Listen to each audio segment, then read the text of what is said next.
네, 안녕하십니까. 우리 10번째 성경 공부 시간이고요. 제가 오늘 기도하고 시작하겠습니다.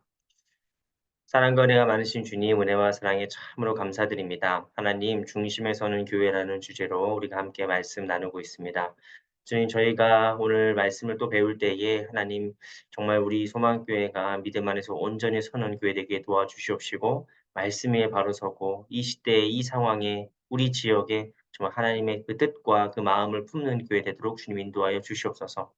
하나님, 우리 브릿지 3040 젊은 세대들이 정말 이 마음 가지고 주님의 교회를 세워나가는 주님의 일꾼들 다 되도록 인도하여 주시옵시고, 그래서 하나님, 우리가 마땅히 교회에서 맡은 곳에서 사역과 봉사를 통하여서 하나님의 교회를 더욱더 든든히 세워나가며, 또 이 교회 가운데 정말 기쁨과 감사와 행복이 가득하고 치유되고 회복되는 역사가 가득한 그런 교회로 주님 삼아 주시옵소서. 모든 것 주님께 맡기오며 예수 그리스도의 이름으로 기도드리옵나이다. 아멘. 네. 감사합니다. 반갑습니다. 저희 지난주에는 아주 짧게 했어요. 이유는 제가 임원들한테는 좀 말씀드렸지만 뭐 개인적인 이유입니다. 그랬고요. 녹화가 끝난 다음에도 제가 한 두 번이나 왔다 갔다 했는데, 그래서 오늘은 제가 아예 저녁을 먹지 않았어요. 혹시라도 또 그럴까 봐. 네.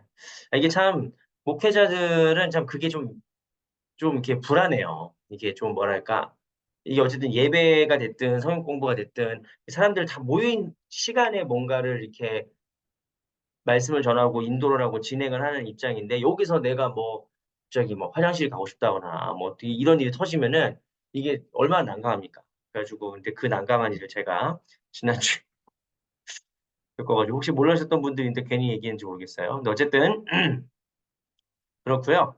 오늘은 인제 교회론에 대해서 함께 말씀 나누는 시간 중에 지금 저희가 교회 이제 팀 켈러 목사님이 쓰신 센터 처치라는 책을 중심으로 지금까지 한 뭐 7편 정도 쭉 이렇게 강의를 하다가, 인제 이게 너무 좀 그다음 내용보다 계속 이제 목회자 중심적인 어떤 사역 중심적인 이야기가 나와요. 그래서 이거는 좀 우리한테 적절하지 않은 것 같아 가지고, 우리가 이번에 좀 말씀에 나오는 교회에 대해서 좀 더 살펴보자라고 해서 인제 교회에 대해서 성경을 중심으로 신약 성경에서 교회를 무엇이라 부르느냐. 그래서 크게 세 가지로 부른다고 했습니다. 첫 번째 하나님의 백성이고, 두 번째 그리스도의 몸이고, 세 번째 인제 성령의 공동체, 성령의 새로운 피조물. 이렇게 이제 우리가 교회를 정의하는데, 요 세 가지 주제를 우리가 좀 더 관심 있게 본 다음에, 지금 저희가 몇 번 남았죠? 이게 지금 이 시간이 제가 알기로는 두 번이가 남았어요. 다음 주 있고, 그다음 6월 6일 날은 또 휴일이고 현충일이고 13 일까지, 그러니까 두 번 남았습니다. 그 두 번 정도만 이제 교회에서 일어나는 어떤 은사들, 교회에서 나타나는 성령의 열매로서 은사와 인제 우리 삶의 열매들에 대해서 같이, 교회에서 나타나야 될 어떤 사역의 열매들에 대해서 같이 얘기 나누고, 마지막 시간에 인제 교회에 대해서 좀 다른 이야기를 좀 해 보려고 합니다. 그래서 시간이 뭐 후딱 가 버렸습니다. 그 뭐 제대로 했는지 모르겠어요. 근데 어쨌든 시간이 너무 빨리 가 버려 가지고 개인적으로 참 아쉬움도 있고, 급하게 막 하다 보니까. 그리고 이게 확실히 저 같은 경우는 이게 대면으로 하는 것과 이렇게 온라인으로 화면만 보고 인제 여러분들의 반응을 전혀 보지 못하고 하는 것과 쪼끔 아쉬움이 있어요. 그래서 음 다음 학기에는 어쨌든 줌이 아니라 우리가 오프라인 모임을 좀 기획을 해서 오프라인 모임으로 해서 이제 성경 공부를 하는 게 쪼끔 더 '괜찮을 것 같다.'라는 생각을 하고 있고요. 그렇습니다. 자, 일단 오늘은 이제 교회의 하나님의 백성 그리스도의 몸 성령의 공동체에서 세 번째 마지막 시간인 이제 성령의 공동체 시간을 가져보려고 합니다. 그런데 지난주에 저희가 제대로 못 다룬 게 있어요. 불가피한 일 때문에 제가 제대로 못 했습니다. 그래서 인제 "교회는 그리스도의 몸이다."라고 해서 몸이라는 관점에서 교회는 무엇이 있는 것이냐? 우리가 이 교회에서 성찬을 통해서, 특히 성찬을 통해서 그리스도 안에서 연합하게 돼요. 성찬, 우리가 주님의 살과 피를 먹을 때, 다음 주 인제 성찬이 있는 3일 기도회 수요 예배, 인제 저희가 담임 목사님께서 인제 성찬을 중심으로 치유 기도하고 하는 뭐 그런 시간을 저희가 가지려고 하는데, 아무튼 그때도 성찬이 있습니다. 근데 우리가 한국 교회에선 전반적으로 성찬을 한다고 하면은 쪼끔 이렇게 뭐랄까, 주님의 죽으심, 우리를 위해 피 흘리시고 죽으신 그 사건에 되게 집중하는 경향이 있어요. 그래가지고, 어, 성찬 받으실 때마다 우시는 분들이 있어요. 우시는 분들이. 물론 이제 그분이 받은 은혜에 대해서 제가 뭐라고 그러시면 안 됩니다. 이렇게 얘기할 건 아니죠. 예, 주님이 우리를 위해 죽으시고, 너희를 위해 흘리는 나의 피고 너희를 위해 찢기는 나의 살이다 말씀하시면 당연히 감동적이고 은혜롭죠. 그래서 참 좋은데 사실 성찬의 의미는 그렇게만 있지는 않습니다. 성찬이라는 게 꼭 주님의 죽으심만을 기억하는 것이 아니라 주님과 함께 교제하고 주님과 함께 밥을 먹고 나아가서 우리가 나중에 종말론적으로 저 천국에서 하나님과 함께 밥을 먹는 식탁 공동체가 회복되는 그런 것들을 이제 우리가 꿈꾸면서 이렇게 여기서 재현하는 거예요. 재현. 천국에서 우리가 같이 주님과 함께 밥 먹을 거를 이 땅에서 재현하는 게 성찬의 공동체입니다. 그래서 그리스도 안에서 연합한다. 성찬한다는 건 뭐예요? 주님의 살과 피가 내 안에 들어온다라는 연합을 의미하는 것이죠. 그래서 이제 어거스틴이 한 얘기처럼 성찬이란 무엇이냐? 비가시적인 은총의 가시적인 형태다라고 어려운 말로, 어렵지만 멋있는 말로 이렇게 해석한 게 있어요. 그래서 교회는 기본적으로 성찬이 진행될 때 우리 교회는 사실 교회가 커가지고 성찬을 자주 진행할 수가 없어요. 원래 우리 교회 전통적으로 1년에 2번 정도 성찬을 했습니다. 그죠? 그런데 사실 장로교의 아버지인 장깔뱅도 그렇고 성찬을 자주 하면 할수록 좋다라고 얘기를 했습니다. 근데 장깔뱅조차도 그때 뭐 스위스 바젤에서 스위스 제네바에서 이제 목회를 할 때 성찬을 자주 하고 싶었지만 현실적으로 조금 자주 하기가 어려웠어요. 그래가지고 깔백마저도 성찬을 자주 하라고 가르쳤지만 자주 못했어요. 그래서 그걸 좀 되게 안타까워했는데 우리가 성찬을 자주 하는 건 되게 좋은 의미가 있어요. 자주 하는 건 우리가 그리스도와 연합한다. 그리스도와 함께 밥 먹는다. 하나님의 보이지 않는 은총이 내 안에 가시적인 형태로 내 안에 들어온다라는 거를 이렇게 말하지 않아도 이렇게 우리에게 경험되고 체험되는 것이기 때문에 사실 성찬을 자주 하면 좋긴 한데 조금 특히 우리 교회 같이 큰 교회에서는 좀 어렵죠. 이 성찬하는데 막 얼마나 막 저희 성찬하는데 밑에 가보신 분들 계신 우리 중에는 안 계시겠지만 성찬을 이렇게 포도주를 권사님들이 다 이렇게 담아가지고 이렇게 다 밑에 그 올라오는 방에다가 이제 다 이렇게 쌓아놔요. 이렇게 예배 시간에 올라갈 때 딱 쌓아놓는데 제가 대표기도 시간이 있어가지고 그 방에 들어갔거든요. 근데 막 취하는 줄 알았어요. 포도주 냄새가 너무 포도주 냄새 너무 취할 것 정도로 아마 되게 이렇게 해서 아무튼 그렇다. 그래서 가끔씩 이제 한때 이제 약주 좀 좋아하셨던 분들 중에 성찬 받으면서 이 시간을 너무 기다리시는 분들 계시고 그거는 그건데 어쨌든 간에 성찬이란 무엇이냐? 하나님의 비가시적인 은총, 보이지 않는 하나님의 은총에 대한 가시적인 형태로서 그리스도와 연합한다는 의미가 대단히 중요합니다. 그리고 교회는 그리스도의 몸인데 이 그리스도의 몸이라는 것은 어떤 몸이냐?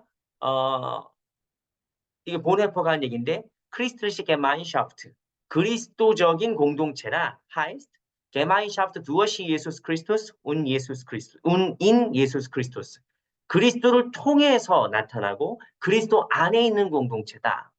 교회는 그리스도 때문에 의미가 있는 공동체. 그리스도로 인해서 그리스도 안에서 의미가 있는 공동체. 이것이 바로 기독교다. 이것이 교회다라는 거고요. 그래서 예수가 드러나는 교회인 거죠. 좋은 교회는 어떤 교회입니까? 예수가 나타나는 교회고 예수 안에 있는 교회인 겁니다. 그래서 저도 어, 꿈꾸는 저의 어떤 기도 제목이면서 동시에 이제 되고 싶은 어떤 목사님은 어떤 목회를 하고 싶으세요? 라고 얘기하면은 결국에는 뭐 많은 얘기를 할 수 있겠지만 이번에 우리가 센터 처치의 다른 이야기들 아니면 지난번에 제가 강조했던 뭐 초대형 교회에서 제자 삼는 교회로 제자 삼는 운동으로 뭐 이런 책에 나오는 그런 교회들 단순히 어 교회도 성장하고 부흥하고 사람도 많아지고 교회도 예산이 많아지고 그런 것도 참 좋지만 정말 우리가 지향하는 교회와 목회는 제자 삼는 운동, 제자 삼고 예수 그리스도의 이 교회의 영역이 이렇게 어떤 우리 지역 교회로 뭉치는 게 아니라 정말 우리가 살아가는 모든 삶의 그 어떤 범위와 삶의 모든 자리와 그런 형태 속에서 교회와 복음의 메시지가 이렇게 전파되는 교회와 그런 목회를 꿈꾸죠. 희망하고. 그런데 결국에는 그것이 단순히 어떤 어 교회가 확장되고 목사의 영향이 커지고 하는 것이 목표가 아니라 이를 통해서 예수가 드러나고 예수님 닮아가는 그런 목회와 교회를 꿈꾸는 게 우리 모두의 꿈 아니겠습니까? 그래서 "목사님 나중에 어떤 목사님 되고 싶으세요?" 그러면은 누군가 나를 보고 '아 예수님이 생각나는 그런 목사가 되고 싶어요.' 누군가 저를 보고 물론 지금 저를 보면 예수님은커녕 누군가 저를 보고 '아 예수님 같지는 않은' 뭐 이렇게 지금은 그렇지만 나중에 제가 꿈꾸기는 누군가 저를 보고 '아 예수님이 계시다면 저런 모습이일까? 저런 모습이겠지?'라고 생각할 그렇게 이제 그래서 제가 전하는 말씀을 통해 제가 전하는 위로를 통해서 정말 주님이 우리에게 하시는 말씀으로 받아들이고 이렇게 믿어지는 그런 목회가 참 저의 꿈이고 저의 기도 제목이고 또 우리 모두의 또 그런 뭐 꿈이 아니겠습니까? 근데 교회도 마찬가지라는 거죠. 우리 교회에 들어오면 마치 예수님의 품에 안긴 것 같은 편안함과 예수님께 은혜를 받는 것 같은 그런 은혜가 참 가득한 교회가 좋은 교회죠. 예수가 드러나는 교회. 어. 그다음에 마지막으로 어떻게 됩니까? 이것도 지난주에 했군요. 교회는 결국 무엇이냐? 그리스도의 몸인데 교회가 그리스도의 몸이라는 것은 무엇이냐면은 그리스도가 이 땅에 계시다면은 행동하셨을 양식으로 살아가는 거예요. 그러니까 교회가 그리스도의 몸이라는 건 단순히 이 오르간, 이 어떤 그 기관이나 어떤 형태, 하이라키를 얘기하는 게 아닙니다. 예수가 머리고 우리는 뭐 쭉 내려가 가지고 너는 뭐 예수님 귀고 뭐 아이 머리니까 "넌 예수님 무슨 뭐 팔이고 넌 예수님 어깨고." 뭐 이렇게 쭉 하이라키로 떨어져 가지고 "우리 브릿지 3040 예수님 한 무릎쯤 되나요?" 막 이런 식으로 "우리 브릿지 3040 예수님 발목쯤 되나요?" 뭐 이런 얘기를 하려고 이 말씀을 드리는 게 아니에요. 우리가 교회가 그리스도의 몸이라는 거는 그리스도께서 걸어가셨을 법한 곳, 그곳에 같이 걸어가는 교회인 거죠. 그리스도께서 하셨을 법한 사역, 그리스도 예수님께서 하셨을 법한 일들을 함께 하는 예수님 몸이 되어서 하는 것이 바로 교회다. 참된 교회는 바로 그런 곳이다. 이런 것을 우리가 그래서 결국엔 예수가 드러나고 예수와 연합하고 예수가 나타나는 통로가 되는 예수의 통로가 되는 그것이 참된 교회다라는 말씀을 드립니다. 그리고 오늘 인제 세 번째이죠. 벌써 세 번이나 강조하는 말씀을 드렸어요. 그리고 지난주 오부 예배 뭐 은혜로웠다고 말씀도 주셨는데 너무 감사드리고요. 지난주 오부 예배의 가장 중요한 핵심은 결국 그겁니다. 성도들이 모여서 기도하자 성령님이 임하시고 성령님이 임하자 교회가 탄생했다. 요게 제일 중요한 공식이에요. 이게 가장 중요한 공식입니다. 그러니까 교회는 카인의 인스티튜션 어떤 만들어진 사람이 세우고 만들어진 어떤 제도가 아니라 성령님에 의해서 태어난 탄생의 공동체라는 거예요. 그래서 우리 이 말씀을 우리 함께 워낙에 유명한 말씀이니까 함께 각자 계신 자리에서 사도행전 2장 1 절에서 4 절까지 말씀 함께 봉독하겠습니다. 시작. 오순절 날이 이미 이름에 그들이 다 같이 한 곳에 모였더니 호련히 하늘로부터 급하고 강한 바람 같은 소리가 있어 그들이 앉은 온 집에 가득하며 마치 불의 혀처럼 갈라지는 것들이 그들에게 보여 각 사람 위에 하나씩 임하여 있더니 그들이 다 성령의 충만함을 받고 성령이 말하게 하심을 따라 다른 언어들로 말하기를 시작하니라. 아멘. 그러니까 교회가 탄생하는 사건이에요. 교회가 여러분은 아이가 탄생하는 순간을 보셨습니까? 자녀가 있으신 분들? 저는 두 번 다 봤어요. 저는 첫째는 한국에서 나고 둘째는 독일에서 났는데 한국에서 날 때 저희 아내는 두 번 다 제왕절개를 했거든요. 어 그래서 제왕절개를 하는데 제가 한국에서 날 때 이게 "같이 갈 수 있겠냐. 같이 들어가도 되냐." 그러니까 안 된다는 거예요, 병원 측에서. 왜요? 애기가 태어나는 순간인데 아빠로서 보고 싶잖아요. 그래 가지고 왜 안 돼요?" 그랬더니 그 병원 측에서 그 피가 워낙 많이 나오고 수술 장면이기 때문에 그 남편들이 기절할 수 있대요. 어떤 남편은 기절해 가지고 아주 곤란하다.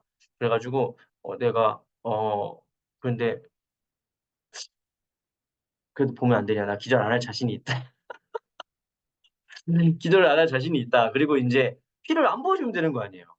밑에서 안 보고 위에서 보면 되는 거 아니에요. 그래가지고 이제 어쨌든 뭐 제가 막 박박 우긴 건 아니고 아무튼 부탁을 좀 했어요. 저 위에서 이렇게 아내 손도 좀 잡고 아이가 태어나는 순간을 좀 보고 싶고 뭐 그래가지고 부탁을 드려가지고 어쨌든 한국에서 아이가 태어날 때 이제 옆에 있었습니다. 그리고 그 뭐야 둘째도 독일에서 태어났는데 독일에서는 아예 묻지도 않더라고요. 묻지도 따지지도 않고 그냥 같이 들어와 있는 거예요. 그 당연히 같이 들어와 있는데 아이가 태어날 때 아이가 울죠.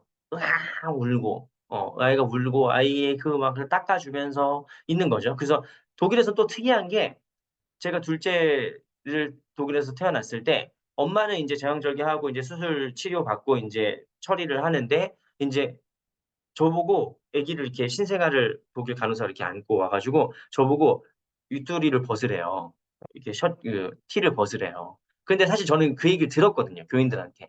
교인들한테 태어나서 그 얘기를 들었어요. 그래서 내가 '아 나 준비된 마음으로 알겠다.'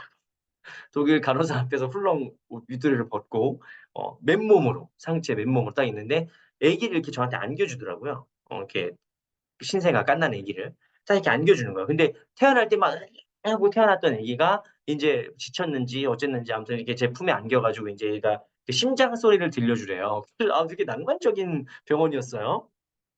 근데 뭐 다 그런 건 아니지만 많은 독일 병원에서는 그렇게 하나 봐요. 아빠가 엄마는 인제 후처리할 때 아빠가 인제 아기를 안고 이렇게 심장 소리 들려주면서 이렇게 축복해 주고 뭐 이러는 걸 하나 봐요. 근데 저도 그거를 경험했는데 그 아이의 아직 태반이랑 뭐 이런 것들이 아직 덕지덕지 묻어 있는 상태로 이 아이를 안는 거예요. 근데 기분이 오묘합니다. 기분이 오묘해요. 아직 아이를 안 낳은 가정이 있으시면은 여러분 정말 이 아이를 갓 태어난 아이를 이렇게 안고 이렇게 탁 안았을 때 그 신비함이 이루 말할 수가 없어요. 어떤 분들은 울 수도 있죠.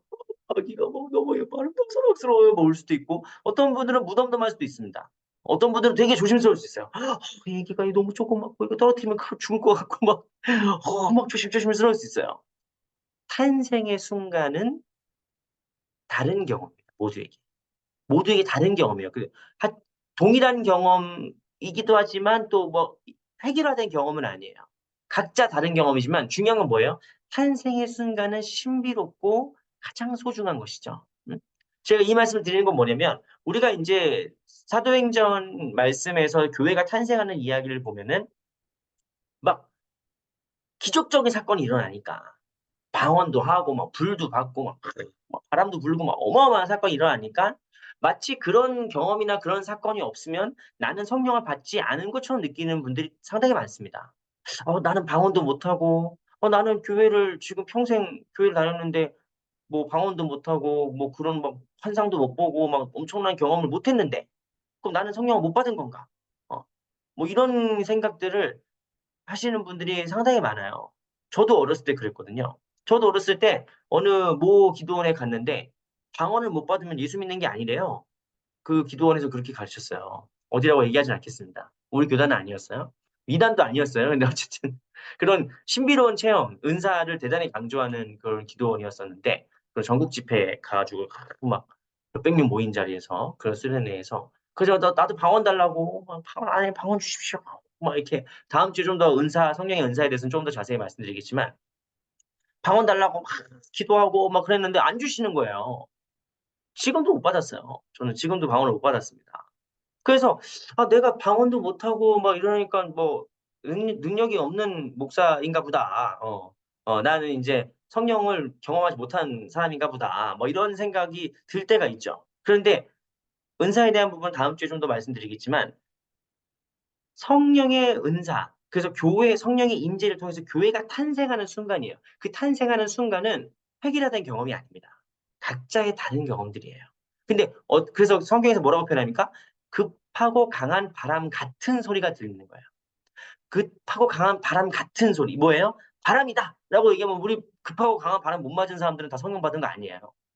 그렇잖아. 근데 바람 같은 소리가 있고 마치 불의 혀처럼 갈라진다. 어? 나는 기도해도 냉랭한데요. 괜찮아요. 마치 그러니까 이거는 표현하는 거고 은유예요. 메타포란 말이에요, 메타포. 메타포인데 이거를 문자 그대로 막 진짜 내가 막 불 받아야 되고 막 내가 바람 소리를 들어야 되고 막 방언을 내가 해야 되고 여기서 말하는 방언은 뭐예요? 다른 언어들로 말하는 겁니다. 그러니까 예루살렘에 살던 사람이 그리스 말로 방언을 하고 그리스에서 올라온 유대인들이 뭐 라틴어를 얘기하고 아람어를 얘기하고 뭐 이러는 거예요. 그러니까 성령이 임하시면은 모두가 획일화된 경험을 하는 뭐 꼭 막 불러 막 이렇게 해야만 성령 받은 게 아니라 마치 바람 같은 마치 불 같은 그런 역사들을 경험하게 돼요. 다양한 경험과 다양한 사건들이 벌어져요. 그런데 결론적으로 무엇이 회복되냐면은 소통이 회복돼요. 다른 나라에서 왔지만 다른 언어를 말하지만 결국에는 그들이 성령 안에서 통하는 방언, 통하는 소통을 이루게 된다. 커뮤니케이션을 이루게 된다는 게 대단히 중요한 겁니다. 그래서 성령의 임재를 우리가 성령이 우리 교회 성령이 충만하고 성령의 임재를 우리가 확인해 보고 뭔가 점검하고 체크할 수 있는 대단히 중요한 그 기준이 무엇이냐? 방언하냐 못하냐? 뭐 이런 게 아니라 우리 교회가 서로 소통하느냐? 우리가 서로 커뮤니케이션 잘 되느냐? 우리가 서로 화목하며 서로 잘 교제하느냐? 코이노니아가 잘 이루어져 있느냐? 이게 대단히 중요한 바로미터예요. 기준이에요. 음. 어쨌든 이걸 성령의 임재를 통해 교회가 탄생했다라고 하는 것을 우리 지난 오부 예배 시간에 아주 강조해서 말씀드렸기 때문에 여기 계신 우리 분들이라면은 모두 다 잘 이해하시리라고 저는 믿습니다. 어쨌든 교회는 뭐다? 성령의 임재를 통해서 탄생한 생명체다. 요게 되게 중요한 거예요. 그래서 여러분 교회가 죽은 교회가 있을까요? 없을까요? 있죠. 어. 교회가 죽을 수 있습니까? 죽을 수 있습니다. 교회가 언제 죽습니까? 공산당이 쳐들어왔을 때? 교회가 뭐 돈이 없을 때? 사람들이 많이 빠져나갔을 때? 그렇지 않죠. 교회가 언제 죽느냐? 성령님이 없을 때예요. 성령님이 역사하지 않으실 때. 성도들이 성령님을 갈망하고 갈급해하고 초청하고 기도하지 않을 때 교회가 죽어가요. 그거는 교회가 탄생한 것 자체가 성령의 임재를 통해서 성령의 역사를 통해서 탄생했기 때문이에요. 그렇습니다. 그래서 그들이 성령에 모여서 탄생해가지고 여러분 아이 태어나면은 아이가 뭐 부쩍부쩍 큽니까? 아기가 태어나가지고 응애응애 태어나가지고 이제 뭐 자기가 기저귀 알아서 갈아 뭐 차고 뭐 알아서 분유 타가지고 이렇게 물 온도 데워가지고 애가 이렇게 알아서 먹습니까? 아니죠. 교회는 반드시 뭐가 필요해요? 아이는 생명체는 반드시 케어가 필요하고 양육이 필요해요. 이 아이를 키우기 위하여서 엄마 아빠가 기저귀도 갈아줘야 되고 밥도 줘야 되고 씻겨줘야 되고 자, 하나부터 열까지 다 해줘야 돼요. 그러니까 교회도 마찬가지입니다. 이 교회가 더 건강하게 성장하기 위해서는 다양한 사역들이 필요합니다. 근데 초대교회에서 성령이 임하자 이 교회가 어떤 행동들을 하느냐? 사도행전 2장 이 후반절 말씀 보시면은 이렇게 써 있죠. 사도의 가르침을 받아 뭐예요? 말씀을 듣는 거죠. 근데 사도의 가르침이 그냥 그 전에도 유대교 회당에서 유대인들은 안식일마다 말씀을 낭독했어요. 말씀을 낭독하고 말씀을 토론하고 말씀 중심으로 뭔가 모임을 했어요. 그런데 교회의 특징은 무엇이냐? 사도의 가르침을 받았다는 거예요. 사도의 가르침이라는 것은 막 뭔가 사도가 위에 정점에 있고 뭐 다른 사람들은 뭐 아무것도 아니고 뭐 이런 얘기 교주처럼 이런 얘기를 하는 게 아니라 사도의 가르침은 뭡니까? 결국 사도의 간증이에요. 사도의 간증은 뭐예요? 예수님께 들은 말씀. 예수님을 보고 예수님께서 하신 말씀, 예수님께서 하셨던 역사들을 기억하면서 그것들을 나누는 거죠. 예수님의 말씀을 같이 나누는 거예요. 오늘날 뭐죠? 예배입니다. 오늘날 설교예요. 사도의 가르침을 받아 예수 그리스도의 말씀을 같이 나누면서 서로 교제하고 떡을 떼며 오로지 기도하기를 힘씁니다. 이거를 지난주 오후 예배 시간에 읽었어야 되는데. 교회는 뭐 하는 곳이에요? 오로지 기도하기에 힘쓰는 곳이어야 해요. 그래서 사람들마다 아무튼 뭐 각자 심지어 모든 물건을 서로 통용하면서 재산을 팔아서 필요에 따라서 나누어 주고 가난한 사람들 돕고 하는 거예요. 그래서 이 구절을 읽고 어떤 분들은 이제 교회가 공산주의다. 봐라. 그 공산주의자들 하는 얘기예요. 봐라. 원래 공산주의적인 어떤 이 정신이 성령의 정신이다. 뭐 이렇게 막 가르치거나 말하는 그런 분들도 있었어요. 그런데 이거는 공산주의와 다르죠. 이건 제도적인 어떤 권력으로 강압적으로 막 획일화 시켜가지고 막 너도 빵 하나, 너도 빵 하나 막 이렇게 강조한 게 아니라 자발적으로 모든 사람들이 재산과 소유를 팔아서 더 어려운 사람들을 돕고 구제하는 거예요. 이게 오늘날 뭘로 남아 있습니까? 헌금으로 남아 있어요. 봉헌으로. 봉헌으로 남아 있습니다. 그러니까 아니 먹고 살기가 얼마나 힘듭니까? 돈이 얼마나 중요합니까? 다 알죠. 그런데 우리가 믿음의 고백으로 하나님께 드려요. 믿음의 고백으로 주신 분도 하나님이시니 취하신 분도 하나님이십니다라고 올려드립니다. 그런데 하나님께 올려드리는데 그게 사실 하나님이 돈이 부족해서 우리가 올려드리는 게 아니죠. 하나님께 믿음의 고백으로 올려드리지만 그 예물과 그 물질과 그 우리가 봉헌한 것들은 다 필요에 따라서 나누게 돼요. 그래서 정말 도움이 필요한 선교지라 할지 다양한 사역 현장에 우리가 드린 예물이 쓰이게 되는 것이죠. 근데 어떻게 돼요? 기쁨으로 서로 어? 날마다 마음을 같이하여서 성전에 모이기를 힘쓰고 떡을 떼며 기쁨과 순전한 마음으로 하나님께 올려드리는 거예요. 이런 교제가 회복되는 거죠. 그 교제를 이루시는 분이 누굽니까? 성령님이신 거예요. 성령님. 우리 모일 때 주 성령이 말이. 우리 모일 때 주의 이름을 높이리. 그래서 좋은 교회, 정말 성령이 충만한 교회는 막 불러 이런 교회를 제가 너무 뭐라고 하는 게 아니라 그런 것만 있는 게 아니라 코이노니아가 회복되는 거죠.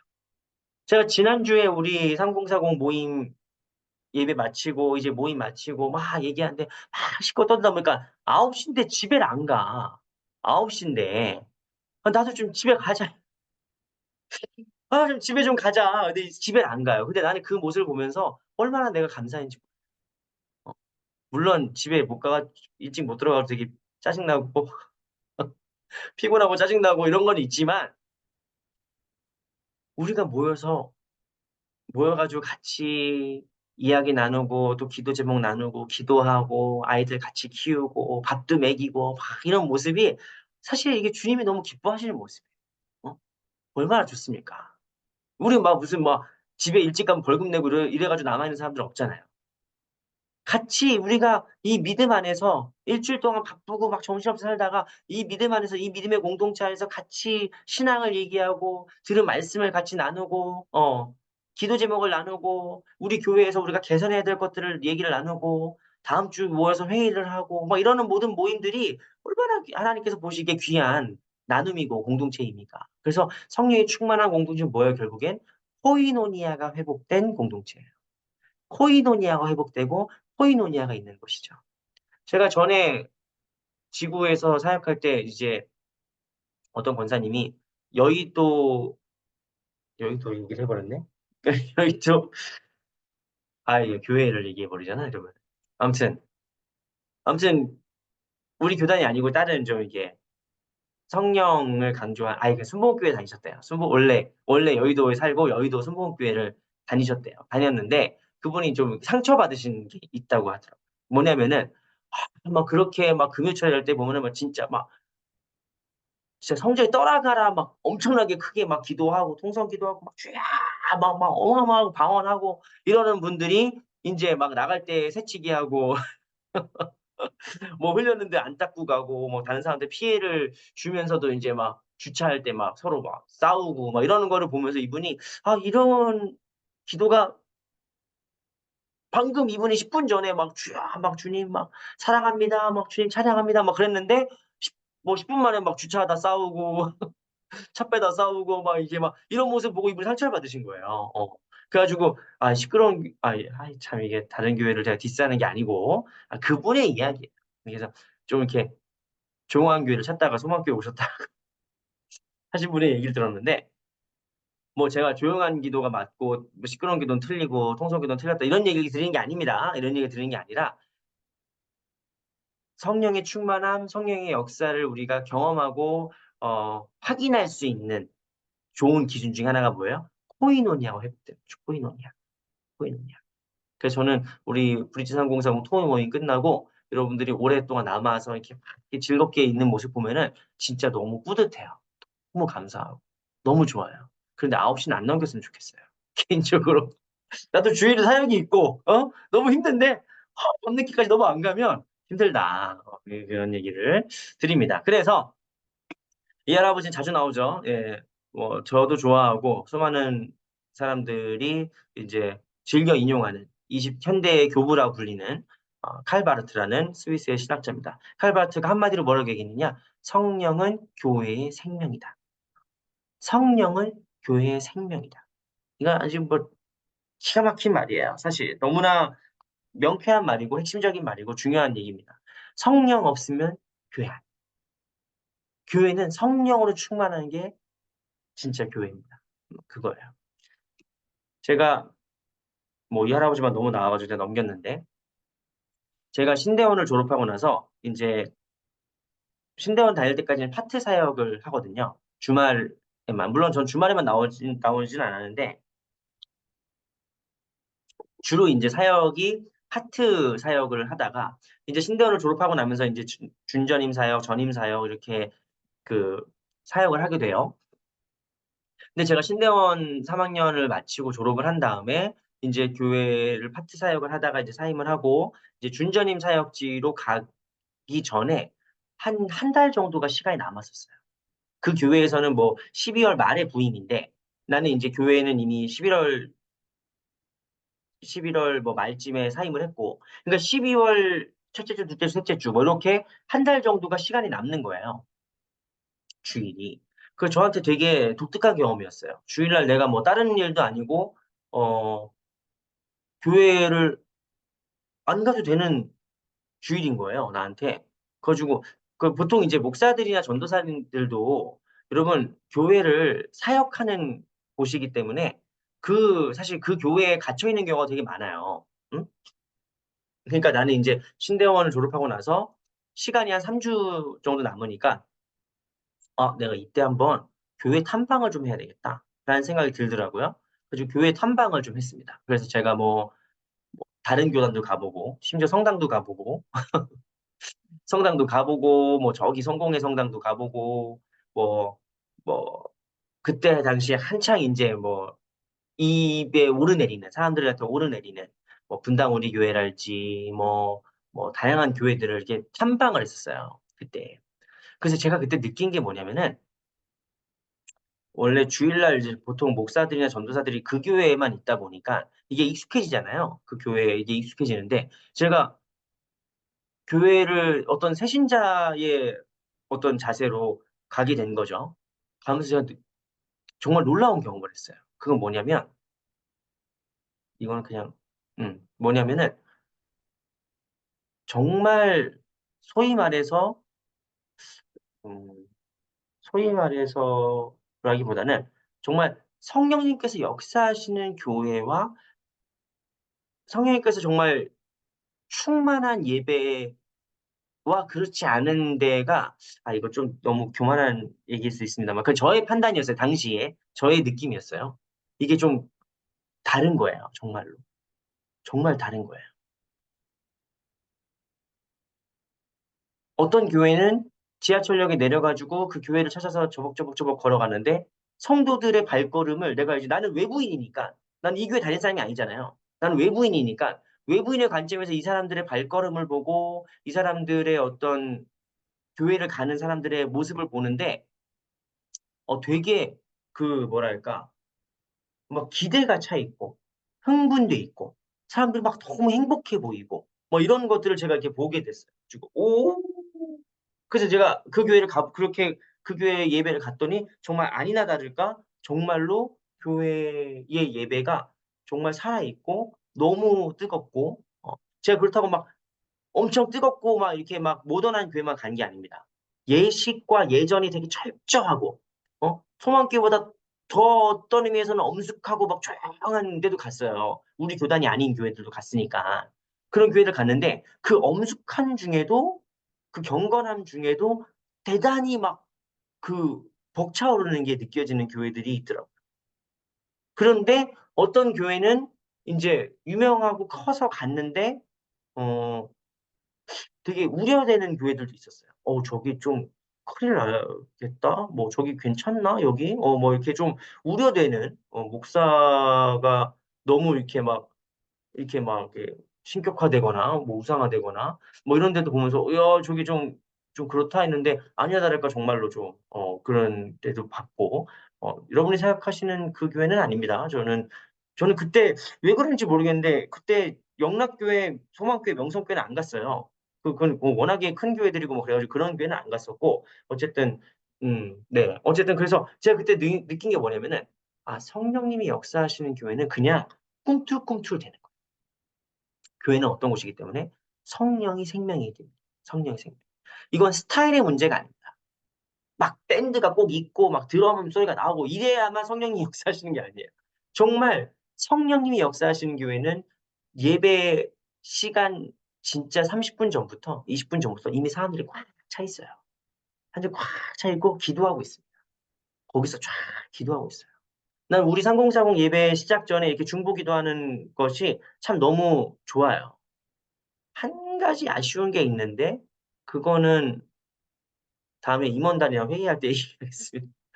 딴 게 아니라 인제 너무 깜깜하게 시작하니까 처음에 새신자들 처음 딱 왔을 때 되게 좀 이렇게 놀랄 수도 있고 쪼금 이게 너 이렇게 왜냐면 분위기가 막 침묵으로 우리가 기도하다 보니까 너무 이렇게 될 수 있는데 그런 게 좀 그냥 목회자로서 쪼끔 걱정되거나 우려되는 부분이지 예배를 시작할 때 기도로 준비하고 시작하는 건 정말 너무 소중한 경험이에요.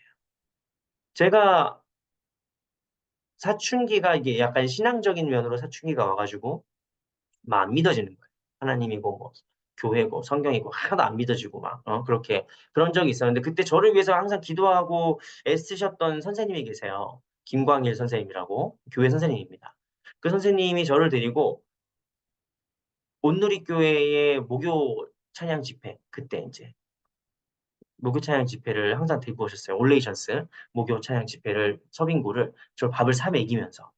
사실 그분 진짜 훌륭하신 분이에요. 저한테 신앙적으로 되게 훌륭하신 선생님들이 저한테 많이 계셨는데 어쨌든 그분이 저를 밥을 새겨 사 먹여 가면서 저랑 친구들을 데리고 인제 목요 찬양 집회를 가 가지고 인제 막 찬양 같이 드리고 밤에 또 데리고 오고 막 이런 적이 있었는데요. 나중에 내가 인제 예수님을 본격적으로 만나고 믿고 나서 인제 목요 찬양 집회를 그동안 한동안 참 오래 다녔었어요. 좀 다녔었는데 어쨌든 그 집회를 가서 어떤 의구심이 드냐면은 '왜 여기는 이렇게 은혜로울까?' 어 제가 자라온 모교회가 뭐 은혜롭지 않았다는 얘기는 아닌데 아무튼 '왜 여기는 왜 이렇게 은혜롭지? 여기는 왜 이렇게 막 대단하지?' 어 그래서 세션 때문인가? 세션 뭐 이게 음악이 더 화려하고 음악이 더 훌륭해 가지고 그런 건가? 아니면 교회 시설의 문제인가? 이런 것들에 대해서 진짜 진지하게 고민한 적이 있었습니다. 그런데 나중에 인제 알게 됐는데 물론 그런 것도 요인이 됩니다. 그것도 이유가 돼요. 그런데 나중에 들은 얘긴데 그때 당시에 올레이션스가 팀이 장충체육관에서 찬양 집회를 한 적이 있어요. 장충체육관 찬양 집회할 때 그 모든 올레이션스 팀원들이 그 의자마다 앉아서 기도를 했대요. 의자마다 앉아 가면서 "하나님 오늘 이 자리에서 예배드리는 사람이 예배드리는 분이 은혜 받게 해 주세요. 하나님 오늘 이 자리에서 예배드리는 분이 은혜 받게 해 주세요." 의자마다 앉아 가면서 기도를 했다는 거예요. 그래서 '야 어떻게 이 예배가 은혜롭지 않을 수 있겠어요. 이렇게 기도를 준비하는데 이렇게 성령님을 갈망하는데 예배가 은혜롭지 않을 수가 있겠습니까?' 제가 전에 지난 작년에 영성말 할 때 거룩한 빛 강성교회에 계셨던 은퇴 목사님이신 이제 정성진 목사님이 을 모셨어요. 은퇴하시니까 시간이 좀 많이 있으시더라고요. 그래서 부르니까 오셨어요 그냥. 정성진 목사님이 오셔 가지고 막 자기 이제 목회하는 얘기 뭐 자기 이렇게 막 얘기하시는 거 쭉 들었는데 그분 이야기 중에 되게 우리 교회도 그렇게 하긴 합니다만 그분 이야기 중에 되게 공감이 가고 나중에 나도 꼭 하고 싶은 기도 모임이 있었는데 1 부부터 뭐 3-4부 예배 드리잖아요. 그럼 그 예배를 위해서 1부 예배를 위해서 모여서 기도하는 팀이 있는 거예요. 그래서 그분들은 예배를 못 드려요.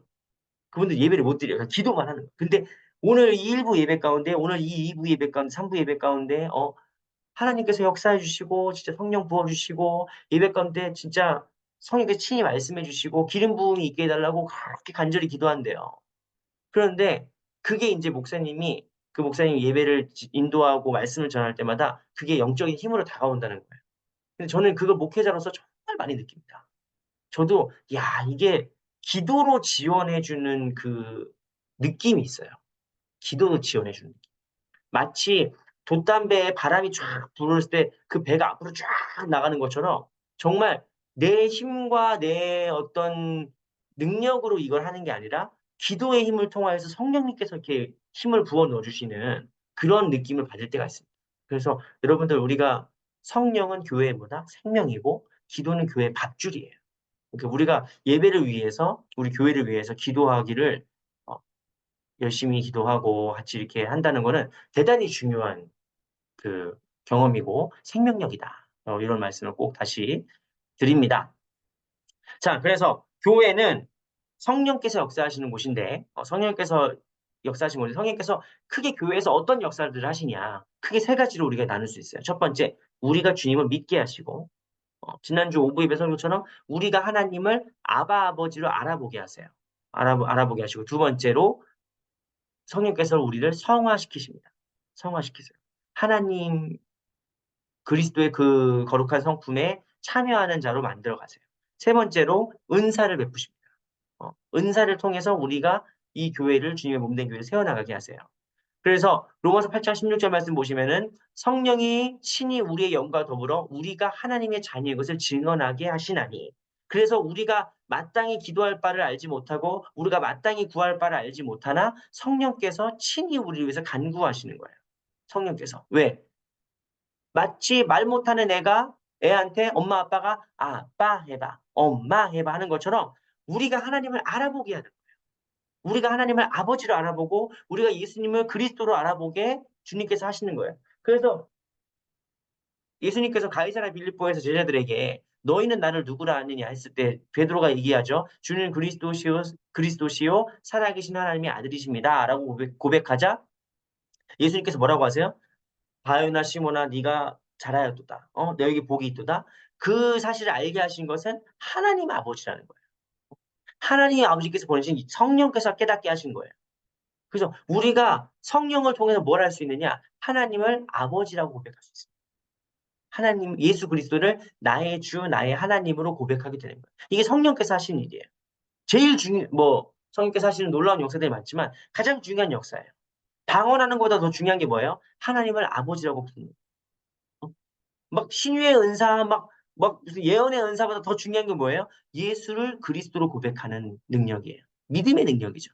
그게 성령께서 하시는 일입니다. 성령께서. 그 다음에 성령께서 우리에게 하시는 역사가 뭐예요?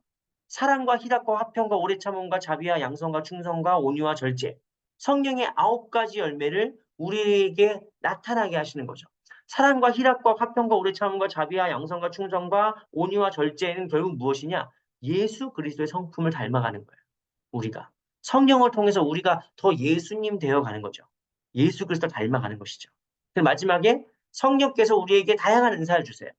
우리가 다음 주에 좀 더 자세히 다루겠지만 다양한 은사를 주시는데 결국에 그 다양한 은사들을 베푸시는 분이 누구냐? 한 분이신 성령님이시다. 한 분이 성령님. 각 사람에게 나눠주세요. 왜 나눠주시냐? 주님의 몸된 교회를 세워가기 위해서. 하나님의 백성으로 삼아가기 위해서입니다. 성령께서 그런 역사하시는 거예요. 그럼 성령께서 역사하시는 교회는 성령이 충만한 교회는 성령께서 하시는 믿음과 성화와 은사의 역사를 이어받아서 교회가 어떤 사역을 해야 되느냐? 전도하고 훈련하고 다양한 사역들을 하게 되는 것이죠.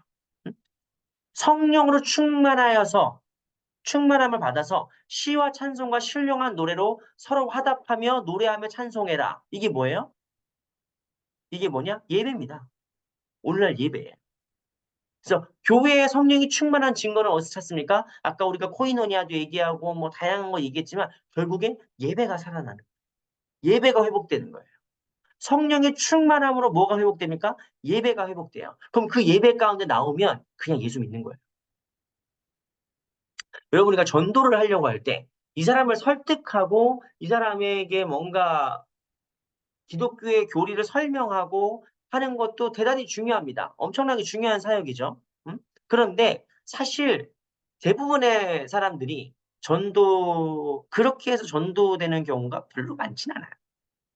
많죠, 말로 많죠. 뭐, 사형리를 아십니까? 뭐, 그래서 사형리 막 설명하고, 뭐 이렇게 해서 이제 전도가 되고, 이제 설득이 되고, 지적으로 감화를 받고 하는 경우도 많지만, 사실 대부분의 전도는, 여러분도 마찬가지지만, 예배 가운데 왔는데, 뭔가 말할 수 없는 은혜를 경험해요. 뭔가 다르다? 아직 이 사람이 믿음도 없고 신앙생활도 한지 오래 안 됐기 때문에 잘 모를 뿐이야. 잘 표현을 못할 뿐이야. 그런데 교회를 와봤더니 예배를 드려봤더니 어? 좋은데? 어, 괜찮은데? 라는 생각을 하게 되는 거예요. 최고의 전도는 뭡니까? 예배의 회복입니다. 최고의 전도는. 최고의 전도는 예배가 회복되고 이 예배 가운데 참여하는 순간 그냥 전도가 돼요. 예배 가운데 회복되는 순간 하나님을 아버지로 알아보게 돼요. 그래서 우리가 무엇보다도 정말 기도하고 무엇보다도 정말 최선을 다해서 해야 될 일은 무엇이냐? 이 예배가 회복되고 예배 가운데로 우리 불신자들, 불신자. 일생일반. 불신자라는 표현보다 일생일반이 좋죠. 내가 정말 전도하고 싶은, 내가 정말 사랑하는 내 친구, 내 가족을 예배 가운데로 이렇게 함께 데리고 오는 게 최고의 전도고, 근데 그냥 뭐, 나도 은혜 못 받는 예배가 아니라 성령이 충만한 예배. 성령의 충만한 예배를 위해 함께 데리고 나오는 것만으로도 성령의 예수를 믿게 하는 구원의 역사가 일어나는 것이죠. 두 번째, 성령이 충만하면 뭐가 되며, 뭐 어떻게 해야 됩니까? 성도를 온전하게 세워야 돼요. 성도를 온전하게. 여러분, 저는 뭐 돈 내고 PT를 받아본 적이 아직 없습니다만, 돈 내고 PT를 받아본 적이 없습니다만, 우리가 이제 PT를 받거나 헬스를 하거나 뭐 이렇게 뭐 요가를 하거나 필라테스를 하거나 이렇게 하면은 처음에는 말도 안 되는 것 같은 동작들이 있어요. 야, 이게 어떻게 되냐, 이게 뭐, 그래서 막, 저할 때 이게 막 팔 닿지도 않고 막 이런 거 하는데, 아무튼 조금씩 조금씩 하면서 되는 거죠. 그래서 거기까지 가야 운동의 재미가 느껴진다고 해요. 제가 아직 잘 모르겠어요. 아직 그런까지 운동을 안 해봐서. 내 몸이 변화되는 걸 느끼면, 이게 헬창의 길로 들어가는 겁니다. 내가 이렇게 막 할 때 막 펌핑이 돼. 어깨도 이제 안 아프고. 옛날에 막 어깨 아파가지고 막 이렇게 막 아프고 그랬는데, 운동 열심히 이렇게 하다 보니까, 어느 순간, 이게 안 아프네? 이게 돌아가네? 이렇게 되면서 점점 이제 헬창의 길로 가는 거죠. 헬창이보다 몸이 좋아지는 거를 내가 몸이 알아야 돼요. 그래야 운동의 재미가 붙죠. 운동 재미가 붙죠. 신앙생활도 마찬가지입니다. 내가 신앙생활을 하면 할수록 믿음이 정말 더 좋아지고 내 기도가 달라지는 것을 여러분이 경험하셔야 돼요. 변화를 경험해야 돼요. 내가 운동을 하면 몸이 좋아지는 것처럼 내가 기도를 하고 하면은 내 삶이 바뀌고 내 생각이 바뀌고 내 언어가 바뀌고 하는 것들을 경험을 해야 돼요. 근데 그거는 일주일에 한 번, 한 시간 해가지고 이게 잘 안 되죠. 어? 가능하면은 이게 점점점 일상화되고 습관화돼야 우리가 점점 더 온전해지는 거, 성도로서 온전해지는 겁니다.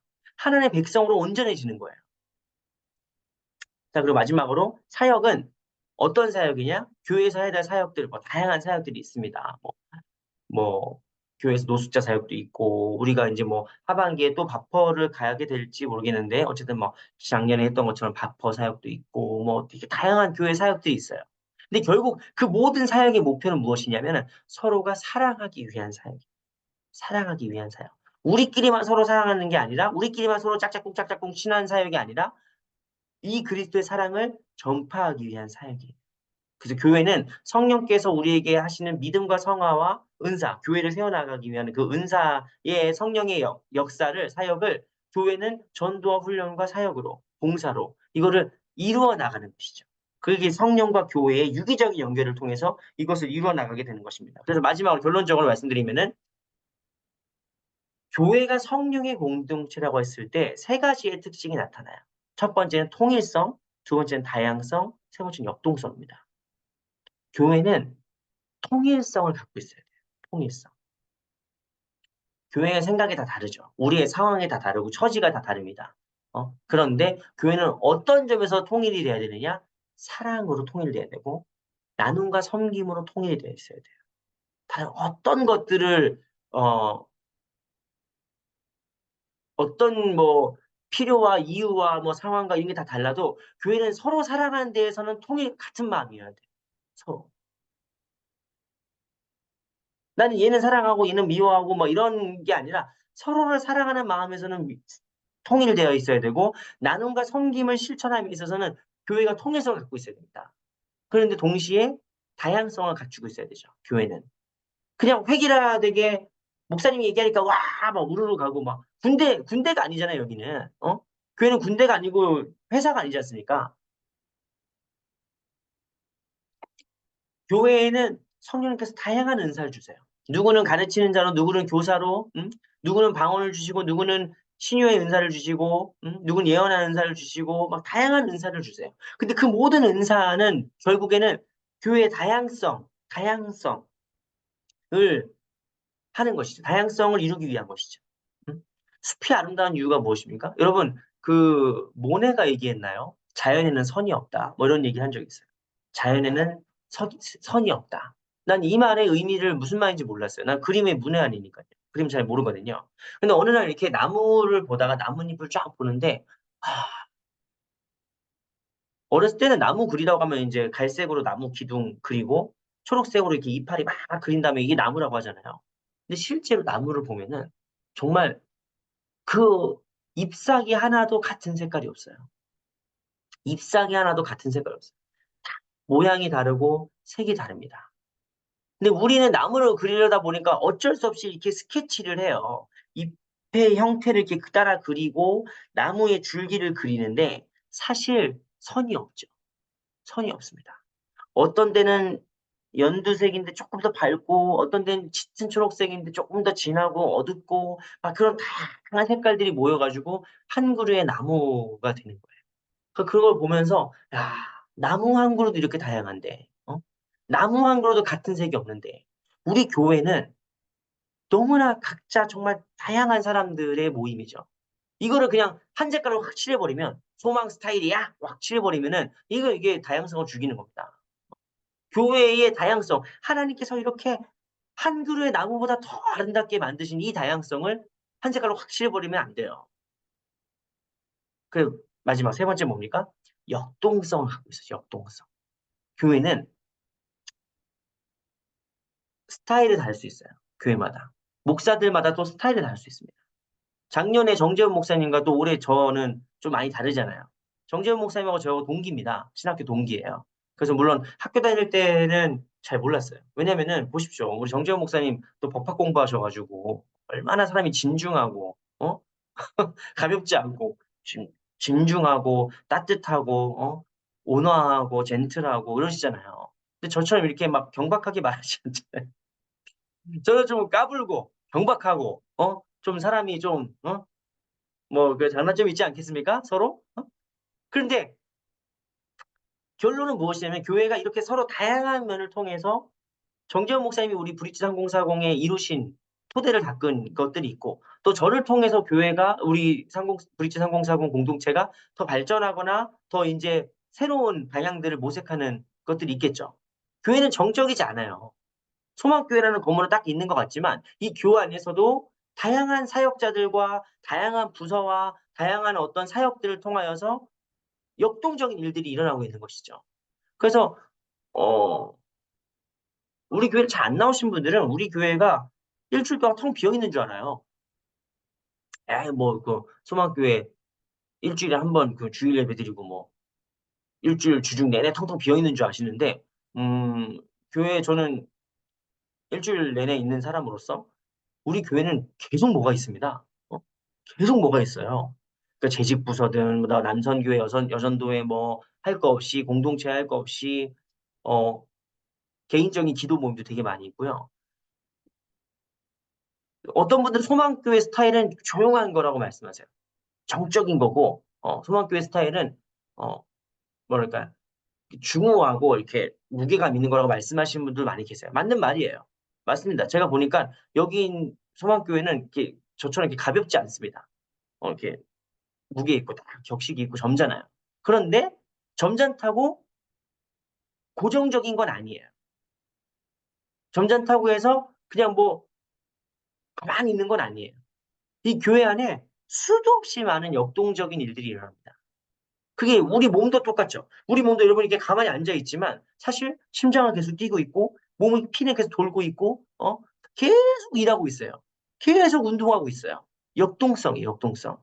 그래서 정말 살아있는 교회는 우리가 사랑 안에서 통일돼 있고 하나 돼 있고 그다음에 사역 안에서 다양하고 그다음에 이 교회의 생명력이 꿈틀꿈틀대는 역동성을 갖고 있고 운동성을 갖고 있다. 이것이 우리가 꼭 기억했으면 하는 성령께서 역사하시는 교회의 특징들이라고 보고 우리 소망교회가 그리고 우리 브리지 3040이 바로 그런 역할을 감당하는 교회가 되었으면 좋겠습니다. 우리가 이런 성령의 역사와 은사에 그래서 그 맥을 같이 하는 성령께서 역사하실 때 같이 가는 그런 교회의 그런 우리 공동체 되기를 주님의 이름으로 축원합니다. 네, 자 기도하고 마치고 자유롭게 이야기하는 시간 좀 갖도록 하겠습니다. 자, 기도하겠습니다.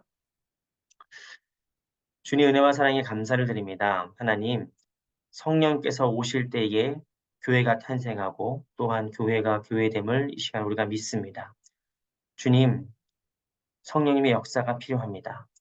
주님의 피로 세우신 이 주님의 몸된 교회를 더욱더 생명력 넘치고 역동적이고 정말 살아있고 다양하면서도 통일된 하나된 우리 공동체 이루기 위하여서 하나님 사람의 힘과 지혜와 능력이 아니라 성령께서 주시는 능력으로 성령께서 주시는 인도하심으로 우리 교회가 그런 교회 되게 하여 주시옵소서.